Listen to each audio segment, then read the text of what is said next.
నమస్తే, welcome to Telugu రాజ్యం. నేను మీ రామ్. మొన్నటికి మొన్న రష్యా ఉక్రెయిన్ వార్ తర్వాత పాకిస్తాన్ మరియు ఇండియా మధ్యన వార్ జరిగింది. ఇప్పుడు ఇరాన్ వర్సెస్ ఇజ్రాయెల్ వార్ నడుస్తోంది. అయితే ఓవరాల్గా ఈ వార్స్ అనేటివి ఎందుకు ఏర్పడతాయి, ఎందుకు మూడో ప్రపంచ యుద్ధంగా పరిణామం చెందే అవకాశాలు ఉన్నట్టుగా కనబడుతున్నాయి? అయితే దీని వెనక శాస్త్రీయంగా భౌగోళికంగా ఎలాంటి రీజన్స్ ఉండే అవకాశం ఉంది అనే దాని గురించి మనతో మాట్లాడడానికి ప్రముఖ ఆస్ట్రాలజర్ అమరావ్ కశ్యప్ గారు ఉన్నారు. ఆయన మనకు ఎంతో సుపరిచితులు. గతంలో కూడా ఎన్నో ఇలాంటి వార్స్కి సంబంధించి అనేక రకాలుగా కొంచెం సహేతుకంగా శాస్త్రీయంగా పరిశోధించి ఆయన చెప్పడం జరిగింది. చెప్పినవి వాస్తవంగా కూడా నిలబడడం జరిగింది. ఓవరాల్గా దీని గురించి మనతో మాట్లాడడానికి ఆయన ఇప్పుడు మన స్టూడియోలో ఉన్నారు. ఆయనతో చర్చిద్దాం. గురుగారు నమస్కారం అండి. చిరంజీవ సుఖీభవ. Thank you so much. So అంటే ఇలాంటి వార్స్ దేనికి, అంటే ఎలా, ఏ గ్రహాలు దీనికి కారణాలు అవుతాయి, దీని తీవ్రత ఎలా ఉంటుంది? ప్రపంచవ్యాప్తంగా ఇప్పుడు యుద్ధ వాతావరణం నెలకొంది. ఇది తీవ్రత అవుతుందని అందరూ ఆందోళన చెందుతున్నారు. ఈ యుద్ధ వాతావరణం ప్రపంచంలో ఏదో ఒక చోట ఏదో కాలంలో ఉంటూనే ఉంటుందన్నమాట. ఈ యుద్ధానికి కారకుడు ఎవరంటే కుజుడు. అగ్ని స్థిత రాసులు అన్నమాట. అగ్ని స్వభావ రాసులు, అగ్ని స్వభావాలైన గ్రహాలు ఉన్నప్పుడు ఇటువంటి పరిస్థితులు వస్తాయన్నమాట. అగ్నితత్వ రాశుల్లో అగ్నితత్వ గ్రహాలు ఉన్నప్పుడు, లేదా అగ్నితత్వ రాశికి ద్వాదశంలోను ద్వాదశంలోను రెండో స్థానంలో 12వ స్థానంలో ఈ అగ్నితత్వ గ్రహాలు కానీ వాయుతత్వ గ్రహాలు కానీ ఉంటే అప్పుడు యుద్ధ భయానక వాతావరణం వస్తుందన్నమాట. ప్రస్తుతం మనం కింద లాస్ట్ టైం చూసినప్పుడు రష్యా యుక్రెయిన్ వార్ మొదలైంది.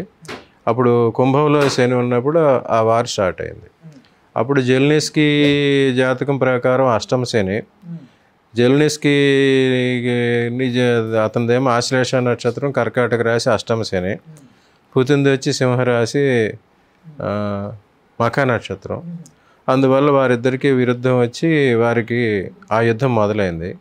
కానీ కుంభశనిలో ప్రారంభించిన యుద్ధం ఎంతో కాలం జరుగుతుంది.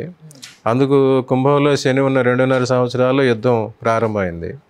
ఎప్పుడైతే కుంభం నుంచి శని మీనంలోకి వచ్చాడో ఇతనికి జెల్నిస్కీకి అష్టమ శని నుంచి నవమ శని అయిందనమాట.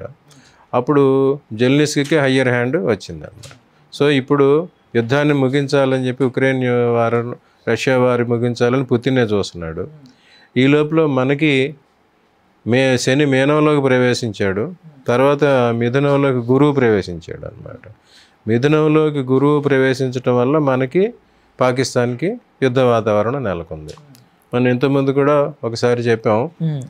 మిథునేనన్ గతే జీవో జ్యేష్ఠాఖ్యో వత్సరో భవేత్ పశ్చిమాయ సింధు దేశే వాయవ్యే చ ఉత్తర దిశే చిత్ర విచిత్ర జాయంతే రోగపీడ ఉత్తరాపదే అని చెప్పారన్నమాట.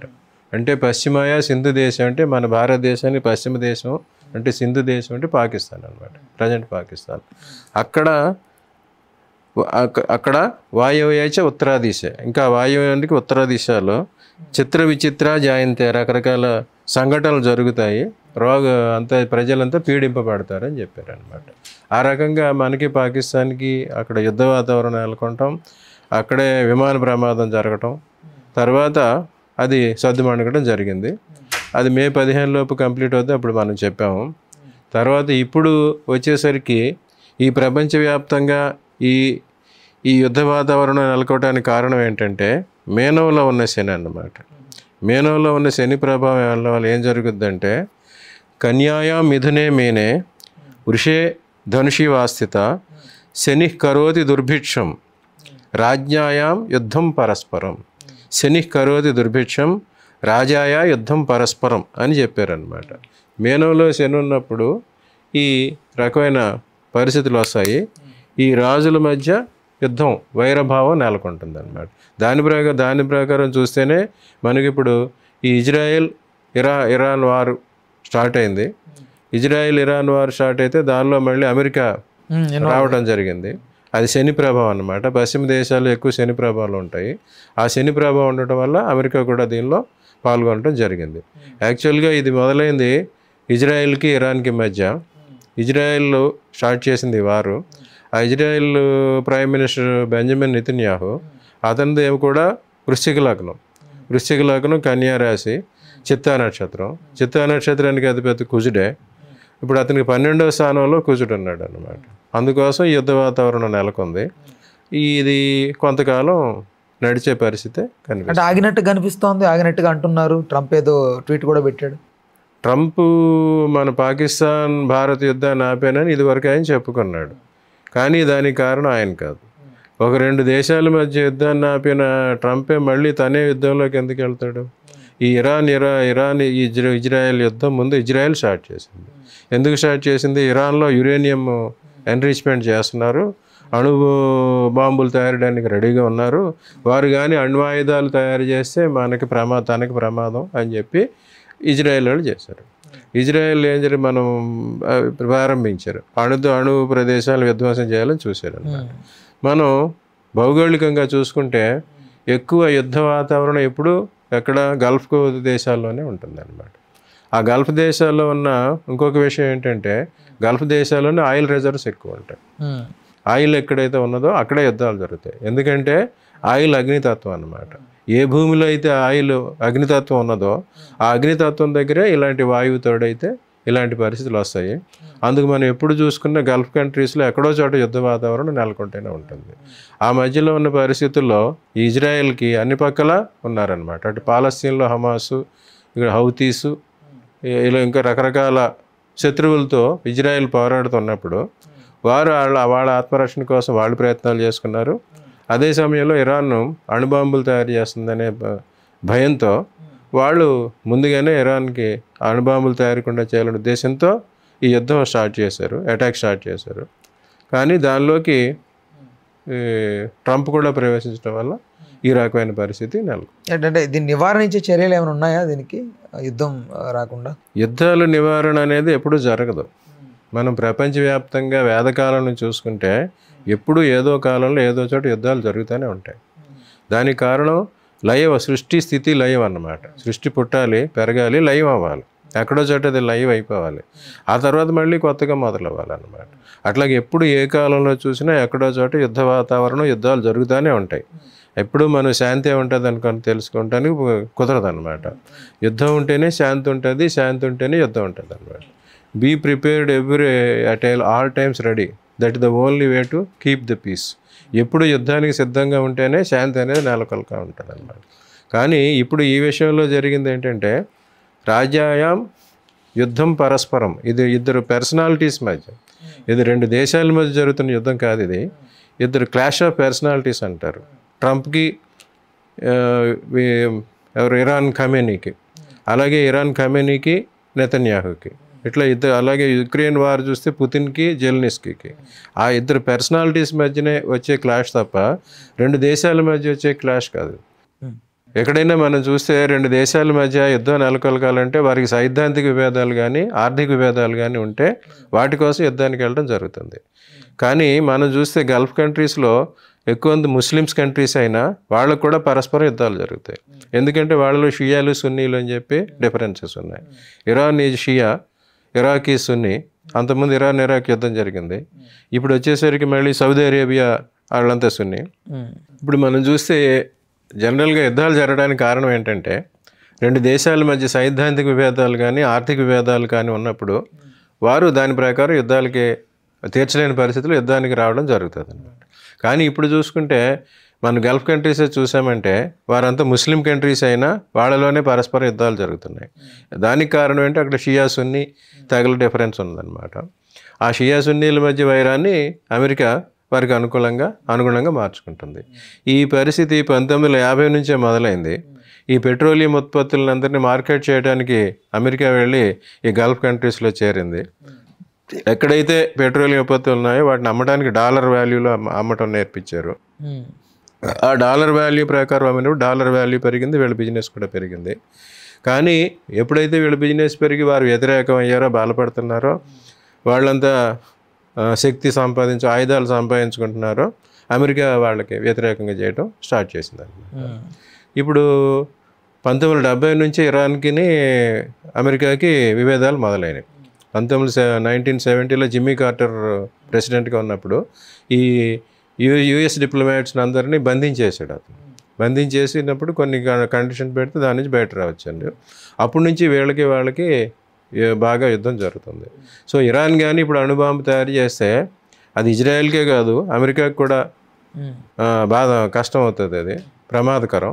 అందుకోసం ట్రంప్ వచ్చి దీనిలో పాల్గొనడం జరిగింది. ఇప్పుడు ఏం జరిగిందంటే అగ్ని అక్కడ మండుతూ ఉంది. ఈ శనితత్వంతో వాయుతత్వంతో ట్రంప్ వచ్చి దీనికి పోసాడు. కానీ ఆయన ఏదో ఆపేసాను అనుకుంటే అది అంకతడితో ఆగదు. ఇప్పుడు ప్రస్తుతం యుద్ధాలకు కారకుడైన కుజుడు వచ్చి సింహరాశిలో ఉన్నాడు. ఆ సింహరాశే న్యాచురల్గా ఉన్న పాలకుడైన లోకాధిపతి అయిన సూర్యుడి రాశి. అందుకోసం ఆయన అక్కడ ఉన్నప్పుడు, కమాండర్ అక్కడ ఉన్నప్పుడు ఈ యుద్ధ వాతావరణం ఉంటుంది. అక్కడ ఈ కుజుడు ఇంకా జూలై 20 దాకా ఉంటాడు అనమాట. సో ఈ జూలై 20 వరకు యుద్ధ వాతావరణం నెలకొంటూ ఉంటుంది. ఏదో ట్రంప్ సీజ్ ఫైర్ యూనిలాటరల్గా ఈయన వైపు నుంచి సీజ్ ఫైర్ ప్రపోజ్ చేసినా అవతల పక్క వాళ్ళు ఒప్పుకోరు, ఇరానీ ఖమేనీ వాళ్ళు ఒప్పుకోరు. సో ఇది ఇంచుమించు జూలై 20 దాకా అడపదడప సంఘటనలు జరుగుతూనే ఉంటాయి. ఆ జూలై 20 తర్వాత దీనికి ఒక డిప్లొమాటిక్ సొల్యూషన్ రావటం, ఈ యుద్ధ ప్రమాదం అనేది తగ్గుముఖం పట్టడం జరుగుతుంది. రైట్. అయితే అణుబాంబు అనేది పేలుడు సంభవించే అవకాశం ఉంది, పరస్పరం వాళ్ళ దాడులు చేసుకొని అనేది. ఇప్పుడంతా అణుబాంబులని అందరూ భయపెడుతున్నారు. అంతకుముందు షష్టగ్రహ కూటమి అని చెప్పారు, అప్పుడు ఒకసారి చెప్పారు, మనం చెప్పాం దానివల్ల ఈ ప్రమాదం రాదని. తర్వాత ఈ మధ్య కుజకేతువుల కలయిక పిశాచ యోగం అని చెప్పారు, దానివల్ల కూడా జరగదు. అణుబాంబులు వేసే పరిస్థితి ఇప్పుడు లేదన్నమాట. అణుబాంబులు వేసినప్పుడు ప్రత్యేక పరిస్థితుల్లో అవుటర్ ప్లానెట్స్ యురేనస్ యమగ్రహం అనే దాని ప్రభావం వల్ల అణుబాంబు వేయడం జరిగింది ఇదివరకు నాగసాకి హిరోషిమా మీద. ఇప్పుడు అలాంటి పరిస్థితి లేదు. ఇప్పుడు జరుగుతున్నది ఏంటి, అణుబాంబు తయారు చేసే ఫెసిలిటీస్నే ముందు విధ్వంసం చేయటం, లేకపోతే అణుబాంబుని మోసుకొచ్చే ప్రయత్నాలు ఏవైతే ఉన్నాయో వాటిని నాశనం చేయటం జరుగుతుంది.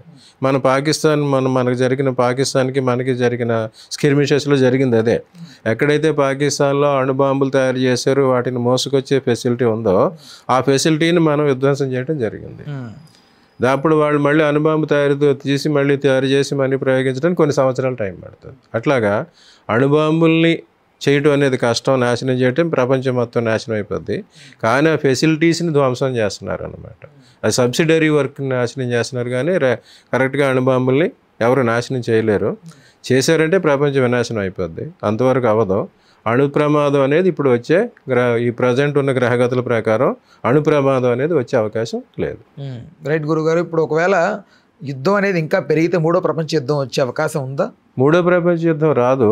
ఇది కేవలం ప్రపంచంలో ఉన్న 4-5 పాలకుల మధ్య జరుగుతున్నది. It is Trump versus Khamenei, అది ఎప్పటి నుంచో ఉన్నది. మన దగ్గరికి వచ్చేసరికి మోడీ వర్సెస్ మునీర్ అన్నారు, అది తగ్గిపోయింది. యుక్రెయిన్ వార్ వచ్చి పుతిన్ వర్సెస్ జెలెన్స్కీ. సో కేవలం ఒక 6 వ్యక్తుల మధ్య క్లాష్ ఆఫ్ పర్సనాలిటీస్ వల్ల జరుగుతుంది, కానీ మిగతా ప్రపంచాలకు వీటితో సంబంధం లేదు. మిగతా ప్రపంచాలంతా విజ్ఞతతోనే ఉన్నవి.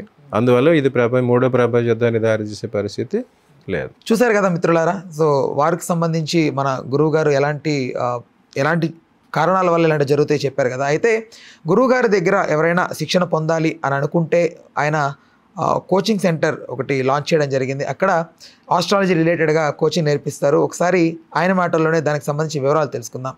గురుగారు చెప్పండి, అది ఎక్కడ మీ కోచింగ్ సెంటర్? నేను ఎవరైనా ఆస్ట్రాలజీ నేర్చుకోదలుచుకుంటే వనస్థలిపురంలో ఉన్న హోటల్ ఎస్వైన్ గ్రాండ్ ప్రెమిసెస్లో నా ఆస్ట్రాలజీ కోచింగ్ సెంటర్ నేను నడుపుతున్నాను.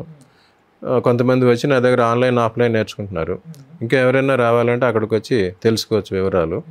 అట్లనే ఎవరైనా వారి వ్యక్తిగత జాతకాలు పర్సనల్గా పరిశీలింప చేసుకోవాలనుకుంటే వారు కూడా అక్కడికి వచ్చి అపాయింట్మెంట్ తీసుకుని వారి వివరాలు తెలుసుకోవచ్చు.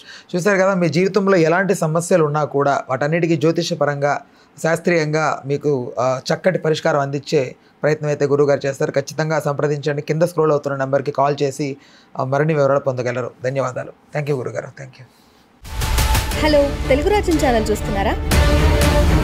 సామాజిక రాజకీయ జీవన చిత్రణే తెలుగు రాజ్యం. అతిశయోక్తులు అసత్యాలు ఉండవు. రాజకీయ కోణం కాదు, ప్రజా కోణమే కొలబద్ద. తెలుగు రాజ్యం వీక్షణ మీ ఉత్తమ అభిరుచికి నిదర్శనం.